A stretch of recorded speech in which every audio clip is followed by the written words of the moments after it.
नमस्कार, वंदे मातरम। मैं बलदेव राजपूत, दुर्ग छत्तीसगढ़ से।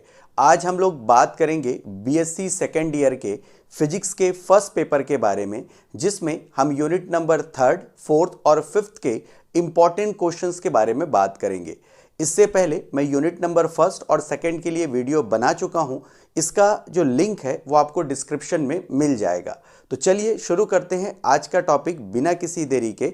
BSc second year new syllabus session 24-25 yearly student के लिए दुर्ग यूनिवर्सिटी, पीटीआरएसयू और छत्तीसगढ़ में जितनी भी यूनिवर्सिटी हैं जो इस सिलेबस को फॉलो कर रही हैं, उन सभी के लिए BSc first paper, BSc second year physics first paper के यूनिट नंबर थर्ड, फोर्थ और फिफ्थ के बारे में। तो देखिएगा, फिजिक्स का फर्स्ट पेपर जो है उसमें जो यूनिट नंबर आपका थर्ड है, उसमें जो टॉपिक्स रखे गए हैं वो है मैक्सवेल डिस्ट्रीब्यूशन, मतलब मैक्सवेल वितरण नियम।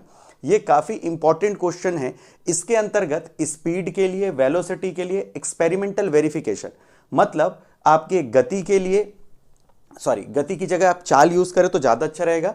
मैक्सवेल डिस्ट्रीब्यूशन चाल के लिए, वेग के लिए और इनकी प्रायोगिक व्याख्या, ये पूरा एक पैकेज टाइप का क्वेश्चन है जिसमें सारे टॉपिक क्लियर होते हैं। तो अगर ये आप ये टॉपिक कर लेते तो बहुत ही इंपॉर्टेंट टॉपिक है यूनिट नंबर थर्ड का। इसके साथ ही आते हैं distance between mean, RMS, most probable speed, value. अगर आप अपन इसमें जाते हैं तो इसकी मीन वैल्यू मतलब माध्यमान, आरएमएस मतलब वर्ग माध्य मूल मान, मोस्ट प्रोबेबल मतलब जो संभावित अधिकतम जो चाल है उसके लिए ये क्वेश्चन आता है।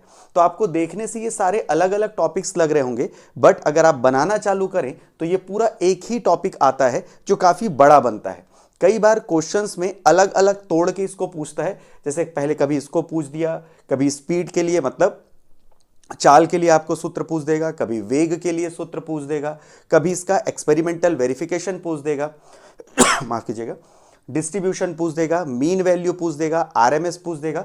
तो ये जो पूरा क्वेश्चन का एक पैकेज है वो अलग अलग फॉर्म में अलग अलग टाइम पे पूछा गया है। इसके बाद आते हैं इसी यूनिट में मॉलिक्यूलर कोलिजन और डिफ्यूजन। इसका मतलब होता है जो आणविक संघट होता है, मतलब कण जब आपस में टकराते हैं तो क्या होता है, अलग होते हैं तो क्या होता है। और इसके साथ ही law of equipartition of energy, ऊर्जा का समविभाजन बोलते हैं इसे। तो अगर मैं आपकी जगह रहूं तो ये वाला जो टॉपिक है मैक्सवेल डिस्ट्रीब्यूशन, मतलब मैक्सवेल का वितरण नियम, उसको अच्छे से करूंगा। और ये वाला जो टॉपिक है आपका law of equipartition of energy, मतलब ऊर्जा का समविभाजन, इन दोनों क्वेश्चंस को पहले करूंगा। अगर मेरे पास समय बचेगा तो मैं ये कोलिजन को देखूंगा, और अगर नहीं बचेगा तो ये दो टॉपिक को अच्छे से प्रिपेयर करके यूनिट नंबर थर्ड पे चला जाऊंगा। 90% चांस है कि इसी से आपके क्वेश्चन आने की सबसे ज्यादा संभावना है। अब आते हैं यूनिट नंबर फोर्थ की तरफ।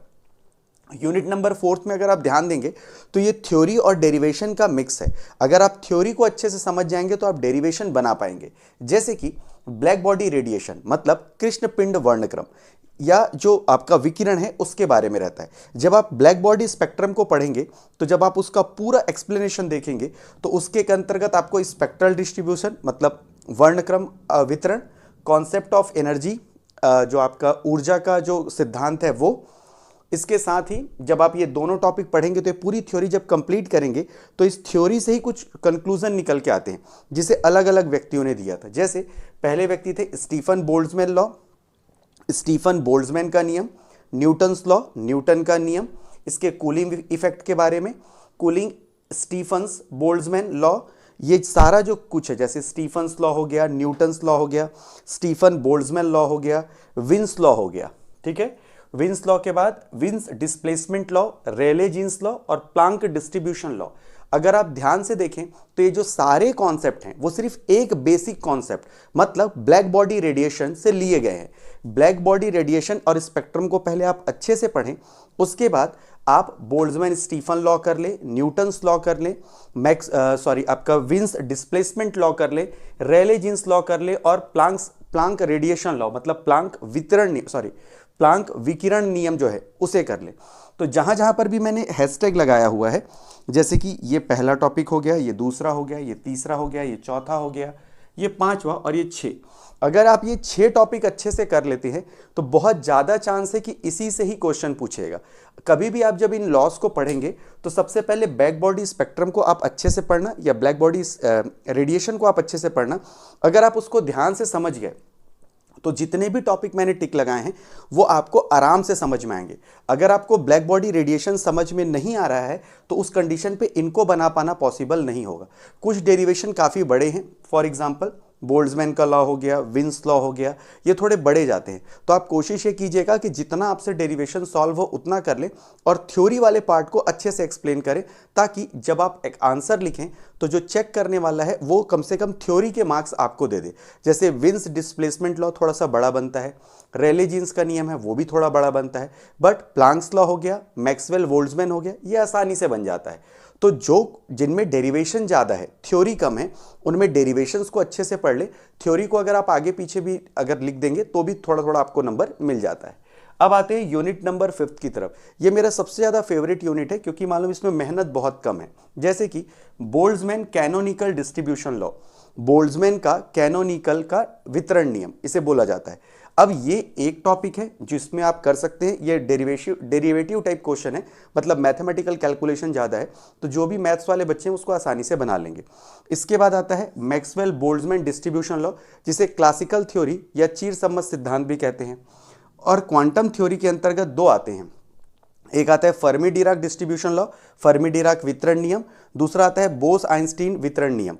तो आप ये अगर ये सिर्फ 3 क्वेश्चन पढ़ के चले जाते हैं, मतलब Maxwell Boltzmann distribution law, Bose Einstein और फर्मी डिराक, 99% चांस है कि 3 में से एक क्वेश्चन आपके एग्जाम में आएगा, क्योंकि पिछली जो क्लासेस हैं उनमें सबसे ज़्यादा बार पूछा गया क्वेश्चन यही है। इसके साथ आप और कर सकते हैं कंपैरिजन ऑफ 3 स्टैटिक्स, मतलब सांख्यिकी में तुलना। अगर आप ये तीनों नियम और इनकी तुलना को अगर आप अच्छे से कर लेते हैं तो 99% चांस है कि यूनिट नंबर 5 आपसे बन जाएगा। अगर आप बैकअप लेके चलना चाहते हैं, मतलब इस यूनिट को पूरा सॉल्व करना चाहते हैं, तो Maxwell Boltzmann canonical distribution law, मतलब मैक्सवेल बोल्ट्जमैन का कैनोनिकल वितरण नियम, और इसका जो एप्लीकेशन है लिक्विड हीलियम में, वो भी आप कर सकते हैं। बट अगर मैं आपकी जगह रहूंगा तो ये 3 नियम और इनका कंपैरिजन, अगर ये आप 3 नियम पढ़ लेंगे तो इनका कंपैरिजन आप खुद से भी कर सकते हैं। तो इसके लिए अलग से प्रिपरेशन करने की जरूरत नहीं है। जो इनमें पोस्टुलेट्स दिए गए हैं, अभिधारणाएं दी गई हैं, वो 5 अंतर हो जाएंगे और इनके जो मैथमेटिकल एनालिसिस के बाद जो आंसर आता है वो 3 अलग अलग हो जाएंगे। तो 6 कंपेरिजन मोर देन सफिशियंट होता है एक्सप्लेन करने के लिए। तो मैं अगर आपकी जगह रहूं तो Maxwell Boltzmann distribution law, Bose Einstein Fermi Dirac और बोल्ट्जमैन कैनोनिकल डिस्ट्रीब्यूशन लॉ करके मैं ये यूनिट में पूरा नंबर मैं स्कोर कर सकता हूं। तो इस तरह इस वीडियो में हमने जाना कि जो BSc second year new syllabus session 24-25 के लिए जो आपका फिजिक्स का फर्स्ट पेपर है, उसमें यूनिट नंबर 3, 4 और 5 में क्या क्या इंपॉर्टेंट क्वेश्चन दुर्ग यूनिवर्सिटी के अंतर्गत, पीटीआरएसयू के अंतर्गत और छत्तीसगढ़ की अन्य यूनिवर्सिटी में कौन कौन से जो टॉपिक है वो इंपॉर्टेंट हो सकते हैं, मैं आगे आने वाले टाइम पे बीएससी सेकेंड ईयर के ही जो रियल एनालिसिस का पेपर है उसके भी 5 यूनिट जो है वो जल्द ही अपने चैनल पे डाल दूंगा, जिससे आपको इंपॉर्टेंट क्वेश्चन को समझने में आसानी हो।